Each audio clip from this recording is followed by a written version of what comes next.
America की तरफ से भारत को सीधी और बहुत बड़ी चेतावनी दी गई है। एफसीआरए पर अमेरिका बुरी तरीके से भारत के ऊपर भड़क गया है।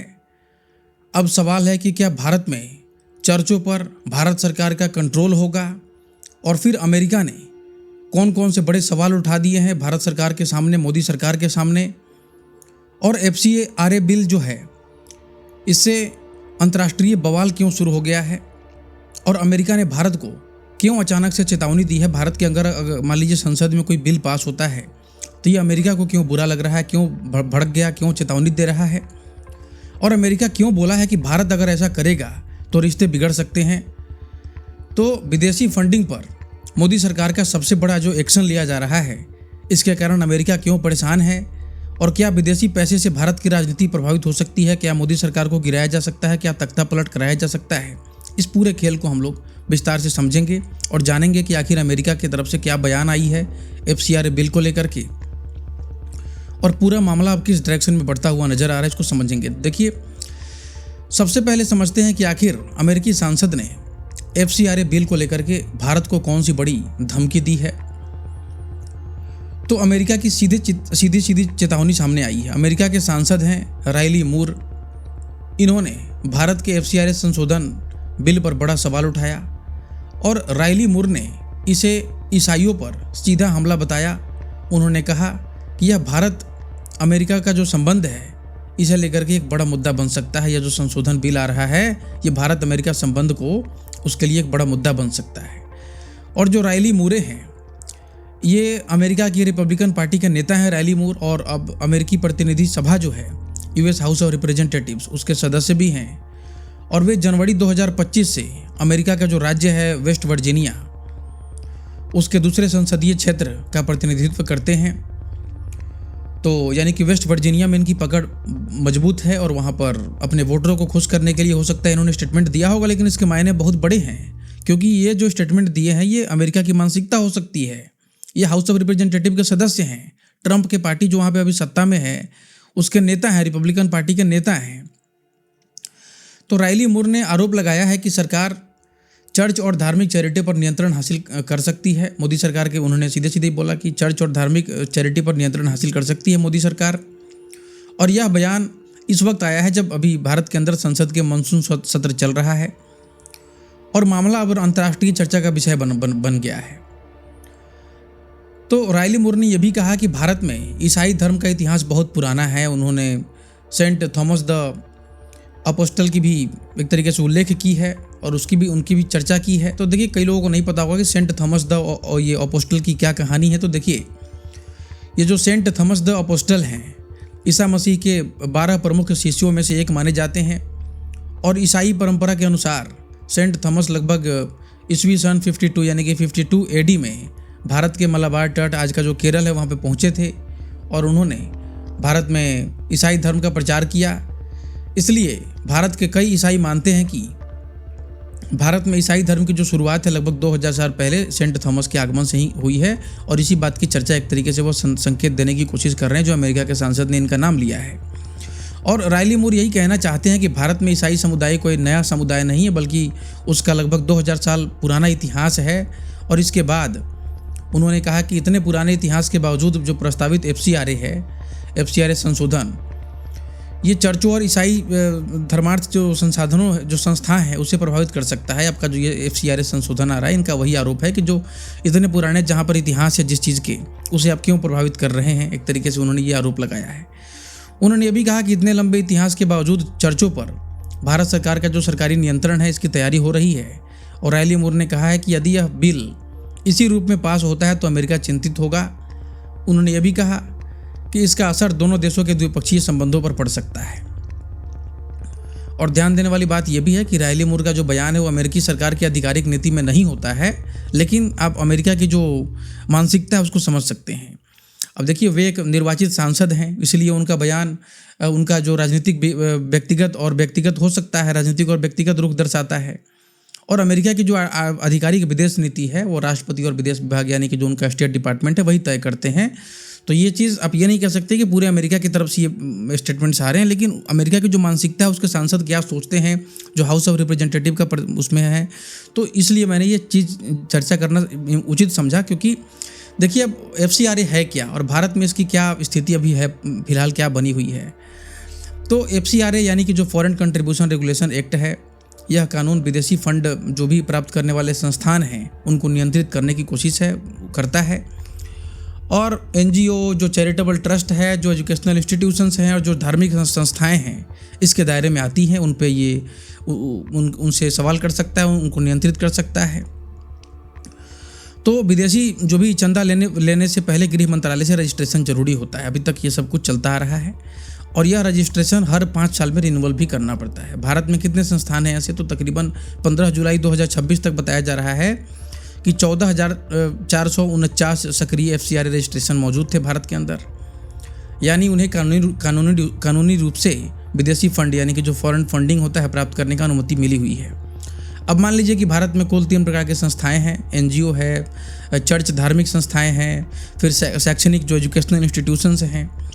अगर इनमें से किसी संस्था को अमेरिका, ब्रिटेन या कनाडा की अन्य जो विदेशी देश है उसे दान देना है तो सीधे वो FCRA रजिस्ट्रेशन चाहिए और वह फिर वहाँ पे दे सकता है। अगर लेना है तो करा लेगा यहीं पे और वहाँ से ले सकता है, फंडिंग वगैरह ले सकता है। लेकिन अब सवाल ये भी है कि 22,498 रजिस्ट्रेशन को रद्द भी किए जा चुके हैं। अब सवाल है कि सरकार इस तरह के रजिस्ट्रेशन को क्यों रद्द कर देती है। तो यदि किसी संस्था पर आरोप है कि उसने FCRA नियमों का उल्लंघन किया है, विदेशी धन का गलत उपयोग किया है, समय पर आवश्यक जानकारी नहीं दी या कानून की अन्य शर्तों का पालन नहीं किया, तो जांच के बाद उसका रजिस्ट्रेशन रद्द किया जा सकता है। और 15,212 रजिस्ट्रेशन तकरीबन समाप्त भी हो चुके हैं, ये भी जानकारी है। 2019 से लेकर के 2022 के बीच में अगर आप देखें तो FCRA संस्थानों को तकरीबन 55,741 करोड़ की विदेशी सहायता मिली है। अब ये सारे सहायता भारत के अंदर तख्ता पलट करने के लिए नहीं आते हैं, बल्कि इसके कई बड़े और बहुत ही इंपॉर्टेंट काम भी चल रहे होते हैं एजुकेशन से लेकर के और भी क्षेत्रों में। लेकिन उसके पीछे अगर कभी कुछ भारत की राजनीति को प्रभावित करने की कोशिश की गई, संप्रभुता को चुनौती दी गई, तो उस पर सरकार का सवाल बना रहता है। अब समझते हैं कि बिल में सबसे बड़ा बदलाव कौन सा है जिस पर सबसे ज़्यादा विवाद हो रहा है। तो देखिए, सरकार एक डिजाइग्नेटेड अथॉरिटी बनाने का प्रस्ताव लाई है इस बार, और इस अथॉरिटी की जो नियुक्ति है वह खुद केंद्र सरकार करेगी। और यदि किसी संस्था का FCRA रद्द या फिर सरेंडर या फिर रिन्यू नहीं होता है तो यह अथॉरिटी हस्तक्षेप कर सकेगी वहाँ पर। और विदेशी फंड और उससे बनाई गई जो संपत्ति है उसका प्रबंधन यानी कि उसका जो भी देख रेख है वगैरह, ये सब कुछ अथॉरिटी संभाल सकेगी। इसको भी हम विस्तार से समझेंगे। यही प्रधान सबसे अधिक विवाद के कारण बना है, इसलिए इसको समझना बहुत महत्वपूर्ण है। देखिए, इसे एक उदाहरण से समझिए पूरी बात जो मैंने अभी कही। मान लीजिए एक चर्च है या फिर NGO है या फिर कोई ट्रस्ट है, उसने पिछले 30 सालों में विदेशी दान यानी कि जो फॉरेन फंड है उसे मिला। उसने स्कूल बनाया, अस्पताल बनाया, अनाथालय बनाया, ज़मीन भी खरीदी, बैंक खाते में कुछ पैसे भी जमा रखा। अब अगर भविष्य में उसका FCRA रजिस्ट्रेशन जो है कैंसिल हो जाता है, एक्सपायर हो जाता है या फिर उसको रिन्यू नहीं किया गया, तो फिर जो प्रस्तावित बिल है उसके अनुसार सरकार द्वारा जो नियुक्त जो भी डिजाइनेटेड अथॉरिटी होगा, इन विदेशी फंड को और उनसे बनी जो भी संपत्तियां हैं उनका मैनेजमेंट यानी कि जो प्रबंधन है अपने हाथ में ले सकती है। अब ध्यान देना जरूरी है कि यह जरूरी नहीं है कि सरकार उन सभी संपत्तियों की मालिक बन जाए यानी कि ऑनरशिप बन जाए, लेकिन प्रस्ताव ये जरूर कहता है कि अथॉरिटी उनका प्रबंधन यानी कि मैनेजमेंट संभाल सकती है। अब एक और छोटा सा उदाहरण मैं आपको बता सकता हूँ। मान लीजिए कि किसी चर्च ने 100 करोड़ की विदेशी दान से अस्पताल बनाया, 20 करोड़ से स्कूल बनाया, 5 करोड़ बैंक में उसके बचे हुए हैं। तो अगर उसका FCRA रजिस्ट्रेशन रद्द हो गया तो फिर जो प्रस्तावित नियम के तहत अगर आप देखें तो जो डिजाइग्नेटेड अथॉरिटी है वही अस्पताल के विदेशी फंडिंग से जुड़े संचालन का प्रबंधन जो है मैनेजमेंट को संभाल सकती है, और फिर स्कूल के विदेशी फंडिंग से जुड़े प्रबंधन की निगरानी भी कर सकती है। विदेशी फंड और उससे खरीदी गई जो भी संपत्ति है उसका नियंत्रण भी अपने हाथ में ले सकती है। तो ये सब कुछ किया जा रहा है ताकि जो डिजाइनेटेड अथॉरिटी है उसे केंद्र सरकार जिसे अपने तरीके से उसे नियुक्त किया गया है वह कंट्रोल में ले सके। अगर किसी का कैंसिल हो जाता है, एक्सपायर हो जाता है, कोई नियम कानून फॉलो नहीं करता है, उस केस में ये चीज़ किया जा रहा है। अब विवाद क्यों हो रहा है? तो देखिए, विरोध करने वालों का कहना है कि दशकों में विदेशी दान से बनी कोई चर्च है, स्कूल है, अस्पताल है जैसी संस्थान पर अब भारत की सरकार जो है प्रभाव अपने बढ़ाना चाह रही है। और इससे धार्मिक और सामाजिक संस्थानों का जो ऑटोनॉमी है, एक तरीके से जो स्वायत्तता है, वह कम हो सकती है। जबकि सरकार का क्या कहना है? तो सरकार इसका उद्देश्य केवल ट्रांसपेरेंसी, ओवरसाइट और जो अकाउंटेबिलिटी है वो बढ़ाना चाहती है, ताकि विदेशी धन का दुरुपयोग नहीं हो सके। और यही कारण है कि इस पूरे प्रावधान को बिल का सबसे विवादित हिस्सा माना जा रहा है कि ये जो डिजाइग्नेटेड अथॉरिटी को आप अपॉइंट कर रहे हैं, ये कैसे सिचुएशन को आगे संभालेंगे, ये तो इस पर तो निश्चित तौर पर सरकार का प्रभाव रहेगा। तो इसी को लेकर के सबसे ज़्यादा विवाद बना हुआ है। अब समझते हैं कि 10 लाख से कम विदेशी फंडिंग प्राप्त करने को लेकर आखिर कौन सा विवाद है इस पूरे मामले को लेकर के। तो यहाँ पर देखिए, रिन्यूअल के लिए न्यूनतम फंड उपयोग की शर्त जोड़ी गई है। इस पूरे बिल के अंदर बताया जा रहा है कि पिछले 2 वित्तीय वर्षों में, मान लीजिए कि 2 वित्तीय वर्षों में अगर 10 लाख से कम विदेशी फंड प्राप्त होता है, या फिर उपयोग भी करने वाली जो भी संस्था है, उसका रिन्यूअल प्रभावित हो सकता है। यानी कि अगर 2 साल तक लगातार जो वित्तीय वर्ष है उसमें अगर उसे 10 लाख से कम विदेशी फंड मिला, या फिर उसने 10 लाख से कम खर्च किए, उपयोग किए, तो फिर उसका जो रिन्यूअल है उस पर प्रॉब्लम आ सकती है, प्रभावित हो सकती है। यानी कम गतिविधि वाली जो संस्थाओं हैं उसके लिए नई चुनौती खड़ी हो सकती है यहाँ पर। तो इस नियम का मतलब एक उदाहरण से समझते हैं। अभी तक क्या होता था, अगर किसी एनजीओ या फिर चर्च के पास वैध अगर उसके पास FCRA रजिस्ट्रेशन था, तो वह समय आने पर उसका रिन्यूअल करा सकता था आराम से। और प्रस्तावित नए नियम में क्या बदला है? तो अब सरकार एक नई शर्त जोड़ना चाहती है। अगर किसी संस्थान ने पिछले 2 वित्तीय वर्षों में 10 लाख से कम विदेशी फंड प्राप्त किया हो, या फिर 10 लाख से कम विदेशी फंड खर्च किया हो, तो उसका FCRA रजिस्ट्रेशन रिन्यू होना मुश्किल हो सकता है। अब है कि विरोध क्यों हो रहा है इस चीज़ का? तो आलोचकों का कहना है कि कई छोटे एनजीओ हैं और जो धार्मिक संस्थाएं हैं, हर साल बड़ी रकम नहीं जुटा पाती हैं। उनकी गतिविधियां बहुत ही सीमित हो सकती हैं, लेकिन वे सामाजिक काम कर रही होती हैं। वास्तव में वो कुछ बड़ी ट्रांसफॉर्मेशन ला रही होती हैं देश के अंदर। तो ऐसे संस्थानों के लिए 10 लाख की शर्त रिन्यूअल को कठिन बना सकती है, और ये सरकार उन्हें ऐसे छोटे को ख़त्म करना चाहती है, ये आरोप लग रहे हैं। और फिर जो अन्य बड़े बदलाव हैं ये भी हैं, जैसे कि इसमें पूरे बिल के अंदर अगर आप देखें तो विदेशी फंड दूसरी संस्थाओं को ट्रांसफ़र करने पर और भी ज़्यादा सख्ती हो जाएगी। विदेशी फंड जो भी है प्राप्त करने और फिर खर्च करने की समय सीमा कड़ी कर दी जाएगी। फिर परियोजनाओं की जो अधिक जानकारी देनी होगी, गतिविधि क्या क्या हो रही है उसका विस्तृत खुलासा करना होगा सरकार के सामने। ये सारे कुछ इस बिल के अंदर आ रहा है। फिर वेबसाइट की जानकारी देनी होगी, सोशल मीडिया अकाउंट्स का भी खुलासा करना होगा, कौन कौन से अकाउंट सब चला रहे हैं, किस किस तरीके का आप आंदोलन में पार्टिसिपेट कर रहे हैं, वगैरह वगैरह। इस तरीके की तमाम जवाबदेही देनी पड़ सकती है। अब समझते हैं कि विपक्ष क्या कह रहा है और केरल अचानक क्यों चर्चा में आ गया है, और आखिर सरकार अपनी सफाई में क्या कह रही है। तो देखिए, विपक्ष ने बिल को अत्यधिक सरकारी नियंत्रण वाला बताया। कई एनजीओ ने इसे नागरिक संस्थाओं पर एक तरीके से स्वतंत्रता का खतरा बताया, और कई चर्च संगठनों ने भी गंभीर चिंता जताई है और आशंका जताई गई कि दशकों में बनी जो संपत्तियां हैं सरकारी नियंत्रण में जा सकती है। स्कूल, अस्पताल और जो वेलफेयर संस्थान हैं वो भी प्रभावित हो सकते हैं। यदि रजिस्ट्रेशन समाप्त हुआ या फिर रद्द हुआ तो फिर संपत्तियों पर सीधे सीधे सरकारी नियंत्रण का रास्ता खुल जाएगा। ये सारे आरोप विपक्ष की तरफ से और जो आलोचक हैं ये लगा रहे हैं लगातार। और केरल क्यों चर्चा में आ गया है? तो देखिए, केरल में बड़ी संख्या में ईसाई संस्थाएं संचालित होती हैं, आप सभी को पता होगा। वहाँ कई शिक्षा संस्थान विदेशी सहायता पर ही निर्भर रहते हैं, और कई जो अस्पताल हैं वह भी विदेशी योगदान से विकसित हुए हैं। इसलिए अगर आप देखें तो केरल में इस बिल को लेकर के सबसे अधिक चिंता दिखाई दे रही है, और कई जगह पर इसका प्रदर्शन भी हो रहा है। और सरकार का पक्ष क्या है? सरकार का कहना है कि हमारा उद्देश्य सिंपली ट्रांसपेरेंसी यानी कि पारदर्शिता बढ़ाना है।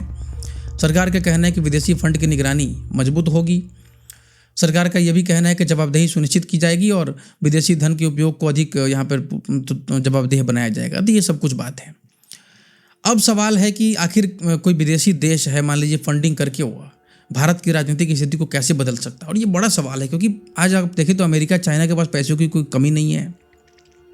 और ऐसे में अगर ये नियम कानून नहीं रहा तो ये लोग तो किसी भी देश के अंदर तख्ता पलट करवा करके अपने हिसाब से सिचुएशन को कंट्रोल कर सकते हैं। फिर ईस्ट इंडिया कंपनी वाली सिचुएशन बन सकती है, एक छत्र इनका राज हो सकता है। अब इसे एक उदाहरण से समझते हैं कि मान लीजिए कि एक देश है, जैसे कि उदाहरण में बता रहा हूँ, जस्ट काल्पनिक स्थिति है। अमेरिका चाहता है कि भारत की सरकार को कमज़ोर किया जाए, ताकि भविष्य में उसकी अपनी विदेश नीति, व्यापार और जो उसकी जो भी सामरिक हित है उसको फ़ायदा मिले, अमेरिका को फ़ायदा मिले, उसको फ़ायदा मिले भारत के अंदर। तो देश जो है अमेरिका है, सीधे सीधे सरकार गिराने की कोशिश नहीं करेगा। वह कई सारे अपने सॉफ्ट पावर और इन्फ्लुएंस के तरीकों का उपयोग कर सकता है, जिसमें कि पहला है विदेशी फंडिंग। और इसका चरण 1 में क्या होगा कि जो अमेरिका है, भारत वो कुछ फाउंडेशन, एनजीओ या फिर जो दानदाता है भारत के अंदर अलग अलग संगठनों को कानूनी रूप से फंड देना शुरू कर देगा। मतलब भारत के अंदर जो भी ये हैं उनको क्या करेगा कि ये जो अमेरिका का मान लीजिए कि कुछ फाउंडेशन है, कोई एनजीओ है अमेरिका का, या फिर जो भी डोनर्स है, जो भी दानदाता है, वह भारत के अंदर अचानक क्या करेगा, अलग अलग संगठनों को कानूनी रूप से फंडिंग देना शुरू कर देगा जिनके पास FCRA वगैरह का रजिस्ट्रेशन है। अब ये जो संगठन हो सकते हैं किसको फंडिंग देगा, तो भारत के अंदर कोई एनजीओ है, रिसर्च संस्थान है, मीडिया प्लेटफॉर्म है, सामाजिक संगठन है, शिक्षा संस्थान है, फिर धार्मिक संस्थान है, मानवाधिकार संगठन है। इन सबको फंडिंग आराम से अमेरिका का जो भी डोनेट करने वाले लोग हैं ये दे सकते हैं। अब ध्यान दें कि यहाँ पर ध्यान देने वाली बात यह है कि केवल विदेशी फंड जो है मिलना अपने आप में गलत या फिर अवैध नहीं है। दुनिया भर में लाखों संस्थाएं वैध विदेशी अनुदान जो है प्राप्त कर रही हैं। लेकिन अब यहाँ पे दूसरा चरण शुरू होता है नैरेटिव बिल्डिंग का।